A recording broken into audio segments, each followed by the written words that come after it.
Pegan worship அத்தனைக்கும் தகப்பன் தான் இந்த நிம்ரோத். அது எல்லாத்தையும் உருவாக்கின ஆள் யாருன்னு கேட்டீங்கன்னா நிம்ரோத் ஃபேமிலி. அது ஒரு ஹிஸ்டரின்னு வச்சுக்கோங்களேன். நிம்ரோத் ஃபேமிலி. இந்த நிம்ரோத்தோடைய மனைவி செமிராமிஸ். அந்த நிம்ரோத்தோடைய பையன் தான் தம்மூஸ். தம்மூஸ் யாருன்னு கேட்டீங்கன்னு சொன்னா 8:14 எசேக்கியேல் 8:14 வாசிங்க. என்னை கர்த்தருடைய ஆலயத்தின் வடக்கு வாசல் நடையிலே கொண்டு போனார். அங்கே தம்மூசுக்காக அழுது கொண்டிருக்கிற ஸ்திரீகள். யார் இந்த தம்மூஸ்னா? இவர் தான் நிம்ரோத்தோடைய பையன். இது ஹிஸ்டரி. இந்த தம்மூஸ் பத்தி இருக்கும். அப்புறம் இந்த தம்மூஸோடைய அம்மாவை பத்தி 7ஆம் அதிகாரம் எரேமியா புஸ்தகத்தில் இருக்கும். வானராக்கினி அப்படின்னு இருக்கும். எனக்கு மனமடிவு உண்டாக்க அந்நிய தேவர்களுக்கு வானவழிகளை வார்க்கிறார்கள். இந்த வானராக்கினிங்கிறது யாரை குறிக்குதுன்னு சொன்னா இந்த நிம்ரோத்தோடைய மனைவி. நிம்ரோத்தை பத்தி அங்க இருக்கு. தம்மூசுங்கிறது நிம்ரோத்தோடைய பையன்.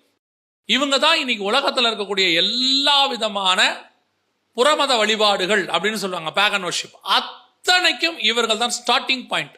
11ஆம் அதிகாரம் பாபேல்ல இருந்து ஆரம்பிச்சிச்சு.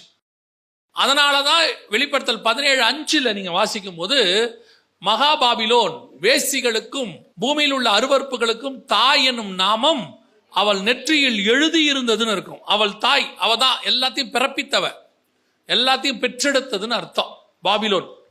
அந்த பாபிலோன் பெற்றெடுக்கிறதுக்கு காரணமாயிருந்த ஒரு ஆள் யாருன்னா நிம்ரோத்.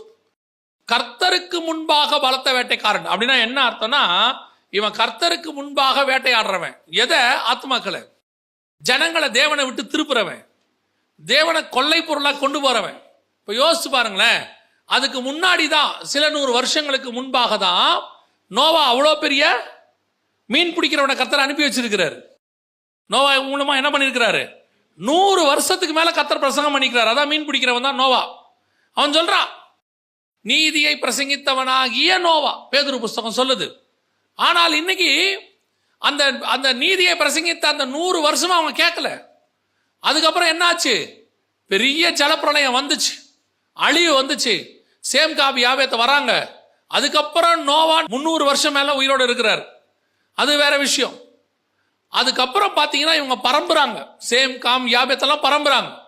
அந்த காலகட்டத்தில் தான் நிம்ரோத் இவங்க எல்லாம் வராங்க. கடைசியா 11ஆம் அதிகாரத்துல வரும்போது பாத்தீங்கன்னா இப்பதான் இவ்வளவு பெரிய ஜலப்பிரளயம் நடந்துச்சு. ஒரு 300 வருஷத்துக்கு முன்னாடி தான் நடந்திருக்குது. ஜனங்கள்லாம் கோடிக்கணக்கில் செத்து போயிருக்கிறாங்க. இப்பதான் நாம சமபூமி கிட்ட வந்திருக்கிறோம். இவ்வளவும் நடந்திருக்குது.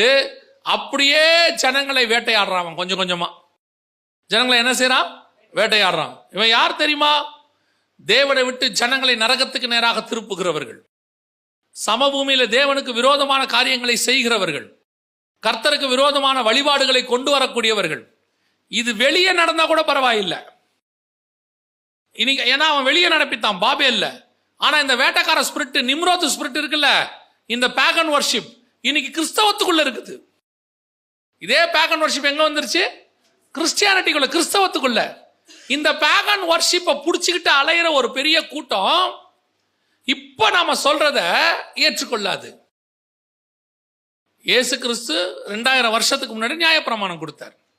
மோசே மூலமா கொடுக்கிறார், தூதனானவரா. நியாயப்பிரமாணத்தை அவங்க என்ன பண்ணிட்டாங்கன்னா அப்படியே எல்லாம் மாடிஃபை பண்ணிட்டாங்க. அவங்க இஷ்டப்படி மாத்திட்டாங்க. அவங்க இஷ்டப்படி எல்லாத்தையும் மாடிஃபை பண்ணிக்கிட்டாங்க.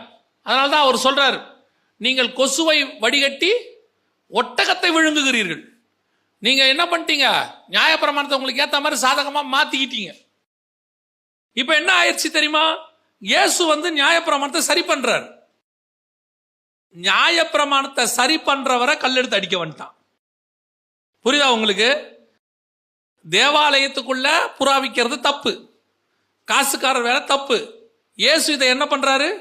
சரி பண்றாரு. ஆனா இவங்க இதை 100 வருஷமா 200 வருஷமா பழக்கம் பண்ணிட்டாங்க. தேவாலயத்தில் பழக்கம் பண்ணியாச்சு. இப்ப அது சரின்னு ஆயிடுச்சு. இயேசு சொல்றது தப்புன்னு ஆயிடுச்சு. இவங்க பழக்க வழக்கத்துல கொண்டு வந்ததை சபைக்குள்ள வச்சுட்டு சரின்னு ஆக்கிட்டு வசனத்தின்படி வந்ததை தப்புன்ட்டாங்க. வசனமே இயேசுதான், அவரே சொல்றார் நீங்க பண்றது தப்புன்னு. இன்னைக்கும் அதே நிலைமை தான் பெந்தெகோஸ்தே சபைகள். இன்னைக்கும் அதே நிலைமை தான் ஆவிக்குரிய சபைகள். பேகன் வர்ஷிப்பை கொண்டாண்டான். இப்ப பேகன் வர்ஷிப் இல்ல, சாட்டானிக் வர்ஷிப்பை கொண்டாண்டான். பேகன் வர்ஷிப் ஒரு காலத்துல இருந்துச்சு, அது ஒரு வகையான சாட்டானிக் வர்ஷிப். இப்ப நடக்குது பாருங்க இந்த 2023 இது சாட்டானிக் வர்ஷிப்பே சபைக்குள்ள. இது முழுக்க முழுக்க. இப்ப நீங்க சொல்லுங்க, உங்களை திட்டுவான், உங்களை கல்லெறிய கல்லெடுத்துப்பான், உங்களை போட்டு கிளி கிளின்னு கிழிப்பான். அவனுக்கு என்ன தெரியுமா, இன்னைக்கு உள்ள இந்த சரீரத்துக்கு ஏற்ற ஆட்டமோ சரீரத்துக்கு ஏற்ற பாரம்பரியமோ அவனுக்கு தேவை. அவன் சொல்லுவான், 300 வருஷம் 400 வருஷமா இருக்கே, அது என்ன நீங்க போய் தப்புன்னு சொல்றீங்க? 300 வருஷம் 400 வருஷம் இல்ல, 2000 வருஷமா இருந்தது இயேசு தப்புன்னு சொன்னார். வசனம் தெளிவா சொல்லுது, நான் இன்னும் மனுஷனை பிரியப்படுத்துகிறவனா இருந்தால் தேவனுக்கு ஊழியக்காரன் அல்லவே. தேவ ஊழியக்காரனோட வேலை என்ன? ஜனங்களை சூப்பரா பண்றீங்க, அருமையா பண்றீங்க, நல்லா முடிவாரி இருக்கீங்க, நல்லா சட்டை போடுறீங்க, nice shirt, super coat, best shoe, இதை சொல்றதுக்கு தான் பாஸ்டரா? இதை சொல்றதுக்கு தான் ஒரு பைபிள் டீச்சரா? இதை சொல்ல வேண்டிய அவசியம் இல்லை. எதை சொல்லணும்? ஒரு பையனை பார்த்து சொல்லணுமா, அங்க இருக்கு தடிக்கி விழுந்துருவ, சொல்லணுமா இல்லையா? அதை சொல்றதுக்கு தான் நாம இருக்கிறோம். தவறு செய்யும் போது அதை உணர்த்துவதற்கும் கண்டிக்கிறதுக்கும் தான் சபை. எப்ப பார்த்தாலும் என்ன தப்பு போட்டாலும் தடவி கொடுக்கறதுக்கு எதுக்கு சபை? அதை தான் பிசாசு செஞ்சுட்டு போயிடுவானே. நீங்க என்ன தப்பு பண்ணாலும் தடவி கொடுக்கறதுக்கு தான் பிசாசு இருக்கிறானே. பாவிய மனம் திரும்ப பண்ற இடம் தான் சபை இல்லையா? இப்ப என்ன சொல்லணும், ஒரு துணி துவைக்கிற லாண்ட்ரிக்கு நம்ம சட்டையை போடுறோம். சட்டையை போட்ட உடனே அந்த லாண்ட்ரிக்கார் என்ன நினைக்கணும் தெரியுமா? துவைக்கிறவர், இந்த சட்டை பாவம் அவரே 3 நாள் போட்டிருக்காரு, அது எவ்வளோ கஷ்டப்பட்டு வேலை பார்த்துருக்கு, வெயிலில் போட்டிருப்பார் போல, சாயம் போயிருக்கு, அப்புறம் பாவம் காலர்லாம் அழுக்கா இருக்கு, இதை நான் வேற அடிச்சு, நான் வேற புழிஞ்சு, நான் வேற சோப்பெல்லாம் போட்டு கசக்கி புழிஞ்சு, அப்புறம் நான் வேற வெயிலில் காய வச்சு என்ன செய்யலாம்? பேசாம அந்த சட்டையை அழுங்காம குலுங்காம, ஐயா உங்க சட்டை உங்ககிட்டயே போதுமான பாடு சந்திச்சிருச்சு, எங்கிட்ட ஏன் வந்துச்சு தெரியுமா? அதை 4 பட்டன் மாட்டி முன்னாடி பின்னாடி மடிச்சு ஒரு பிரச்சனையும் பண்ணாம வந்த வண்ணமாவே திரும்பி அனுப்பிட்டேன் அப்படின்னா, அந்த கொடுத்த எஜமான் என்ன சொல்லுவார்? சட்டையை கொடுத்தவரு அவர் என்ன சொல்லுவார்? எதுக்கு உங்ககிட்ட கொடுத்தேன்? உங்ககிட்ட நான் எதுக்கு கொடுத்தேன்? அடிச்சு வெளுத்து துவைச்சி கொடுக்கறதுக்கு தான் உங்க கையில கொடுத்தேன். சட்டையை பாவம் பார்க்கறது நான் பார்த்துக்கிறேன், அது சாயம் போகுமா போகாதான்ற கவலை என்னது, கிளியுமா கிளியாதாங்கிற கவலை என்னது. உங்க வேலை அதில் இருக்கிற அழுக்கை எடுத்து கொடுப்பது, அவ்வளவுதான் உங்க வேலை. அதுக்கு தானே உங்க கடையில் கொண்டு வந்து போட்டோம் நாங்க. நீங்க திருப்பி கொண்டு போது எங்க கிளீன் பண்ணி சுத்தமாக்கி அதுல அயன் பண்ணி பரிசுத்தாவின் அபிஷேகத்தை போட்டு எங்கிட்ட கொடுத்துருங்க. நான் திருப்பி சுத்தமுள்ளவனாய் மாறி மாத்துக்கிறேன். சபை அதுக்கான வேலையை செய்யணும். இன்னைக்கு சபை எந்த இடத்துல இருக்குது? எல்லாருமே இங்க குறைவுள்ளவர்கள். இயேசு கிறிஸ்து ஒருத்தர் தான் குறைவில்லாதவர். பேதுருகிட்ட இருக்கிற குறைய பவுல் சொல்றார். பேதுரு யாரு? சீனியர் அப்போஸ்தலர். அவர் யாரு? இயேசு கிறிஸ்து கிட்ட ஃபர்ஸ்ட் வந்துட்டார், பிரதானமான சீஷர். இயேசு அவர்கிட்ட டைரக்டா சொல்லிட்டார், நீ கேபாவா இருக்கிறாய், இந்த கல்லின் மேல் என் சபையை கட்டுவேன். மர்ருவ மலைக்கு வேற கூட்டிட்டு வேற போயிட்டார். உயிர் தெழுந்த பிறகு ஸ்பெஷல் இன்விடேஷன், பேதுருவை வர சொல்லுங்கன்ட்டார். இவ்வளோ பெரிய முக்கியமான அப்போஸ்தலர். இன்னும் சொல்ல போனா இந்த பேதுரு எழுதி கொடுத்ததை தான் பவுல் போய் ஒரு காலகட்டத்தில் சபையில பிரசங்கம் பண்ணியிருக்கிறார். வசனம் சொல்லுது, அப்போஸ்தலராலும் மூப்பராலும் எழுதப்பட்ட சட்டங்களை பவுலும் பர்னபாவும் போய் சபைகள் தோறும் பிரசங்கம் பண்ணினார்கள். ஒரு தப்பு பேதுரு பண்றாரு. யூதர்கள் வந்தபோது புறஜாதியோட உட்கார்ந்து இருக்கிறத எந்திரிச்சு மாய்மாலம் பண்ணினார்கள்ன்ற வேர்டை யூஸ் பண்றாரு. மாய்மாலம் யார் பண்றது? பர்னபாவும் பேதுருவும். பர்னபா யாரு? பேதுரு கிட்ட கொண்டு வந்து எல்லாத்தையும் வித்து வச்சவர். அதுக்கு அப்புறம் வந்தவர் தான் இவரு. பேதுரு ஆக்சுவலா என்ன சொல்லியிருக்கணும் நியாயமா? பவுல் ஷட் அப், ஐ ஆம் சீனியர் அப்போஸ்தல். ஆனா அன்னைக்கு உள்ள பீட்டர் என்ன சொன்னார் தெரியுமா? நம்முடைய சகோதரனாகிய பவுலும் நிருபங்கள் தோறும் இதை சொல்லி கொண்டிருக்கிறான். அவன் எழுதினது கற்றவர்களுக்கே அரிதாயிருக்கிறது, அதை கண்டிப்பா எல்லாரும் படிக்கணும்னு எழுதுறாரு. அதுதான் தலைமைத்துவத்தினுடைய மிக முக்கியமான விஷயம். எங்க குறை இருக்குதோ அந்த குறைய சொல்லும் போது ஏற்றுக்கொள்ளுகிற மனப்பக்குவம் வரணும். அந்த பக்குவம் வந்துருச்சுன்னா நீ பரலோகத்துக்கு போறேன்னு அர்த்தம். என்னையே வா, எங்கிட்டே வா, நான் யார் தெரியுமா? ஆண்டவர் கேட்பாரு, நான் யார் தெரியுமா? ஏன் ஆண்டவர் இப்படி கேட்டீங்க? உனக்கு தெரியாது. நான் உன்னை உணர்த்துறதுக்கு தான் அவனை அமுச்சு வச்சேன். இந்த ஏலி ஆயிட்டு நீ கண்ணு குருடா போயிட்ட, உன்னை உணர்த்ததுக்கு தான் ஒரு சாமுவேலை அமுச்சு வச்சேன். நீ சாமுவேலையும் கேட்க மாட்டேங்கிற, பவுல் சொன்னாலும் கேட்க மாட்டேங்கிற, கேட்டா சொல்ற அதெல்லாம் எங்களையே நீ பேசுற, யார வேணா எங்க வேணா. ஒரு பிழையாமக்கு கழுதை பேசும்போது யாருக்கு வேணா யார் வேணா பேசலாம், அவ்வளவுதான் சொல்ற. இன்னைக்கு என்ன நடக்குது?